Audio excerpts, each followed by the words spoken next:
आज हामी कोरियाका मुख्य सहरहरू चिन्नेछौँ। यो सियोल सहर हो। यहाँ राजनीति, अर्थतन्त्र र संस्कृतिको केन्द्र रहेको छ। यो कोरिया गणतन्त्रको राजधानी र सबैभन्दा ठूलो सहर हो। यो सहर आधुनिक प्रविधि, उच्च स्तरीय यातायात व्यवस्था र विकासका लागि प्रसिद्ध छ। यहाँ ऐतिहासिक दरबार, सङ्ग्रहालयहरू र सांस्कृतिक स्थलहरू प्रशस्त छन्। सियोलमा कोरियाका धेरै मानिसहरू, विदेशी कामदार र विद्यार्थीहरू बस्छन्। त्यसैले यो अन्तर्राष्ट्रिय सहरको रूपमा पनि चिनिन्छ। यहाँको जीवनशैली छिटो र व्यवस्थित छ।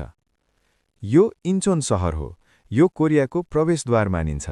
यहाँ रहेको अन्तर्राष्ट्रिय विमानस्थल विश्वकै उत्कृष्ट मध्ये एक हो। विदेशबाट आउने धेरै मानिस यहीँबाट कोरिया प्रवेश गर्छन्। इन्चोन एक महत्त्वपूर्ण बन्दरगाह सहर पनि हो। यो सहर आधुनिक र सफा वातावरणका लागि प्रसिद्ध छ। यो सेजोङ सहर हो। यो प्रशासनिक सहर हो।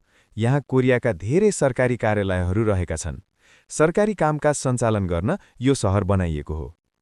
यो बुसान सहर हो। यो कोरियाको दोस्रो ठूलो सहर हो। यो सहर सुन्दर समुद्री किनार र बन्दरगाहका लागि चिनिन्छ। यहाँको हेउन्डे बीच र ताजा समुद्री खाना निकै लोकप्रिय छन्। धेरै पर्यटकहरू यहाँ घुम्न आउँछन्। यो उल्सान सहर हो। यो एक औद्योगिक सहर हो। यहाँ गाडी, जहाज र विभिन्न कारखाना उद्योगहरू विकसित छन्। यो ग्वाङ्जू सहर हो। यो सांस्कृतिक र ऐतिहासिक रूपमा महत्त्वपूर्ण सहर हो।